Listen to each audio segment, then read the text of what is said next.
મોરબીના જેતપુરમાં ખેડૂતોનું આંદોલન યથાવત છે। જિલ્લા કલેક્ટરની બેઠકમાં ખેડૂતો ન હોવાના આક્ષેપ। વીજ લાઇન મુદ્દે ખેડૂત આગેવાનનો આક્ષેપ છે। કલેક્ટરની બેઠકમાં ખેડૂતો નહીં માત્ર ભાજપના હોદ્દેદારો હાજર હતા। ખેડૂતોમાં ભારે આક્રોશ, ઉગ્ર આંદોલનની ચીમકી ઉચ્ચારી છે।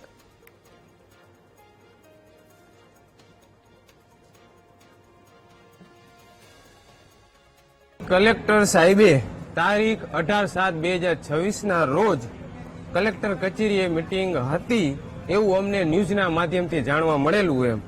અને આ મીટિંગમાં ખેડૂતોના કોઈ પણ પ્રતિનિધિ હાજર ન હતા, પરંતુ ભાજપના હોદ્દેદારો હાજર હતા।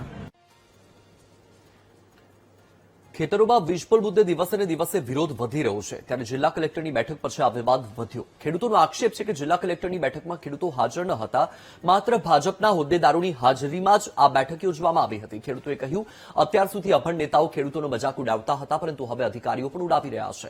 ખેડૂતોએ આગામી સમયમાં ઉગ્ર આંદોલનની ચીમકી પણ ઉચ્ચારી છે।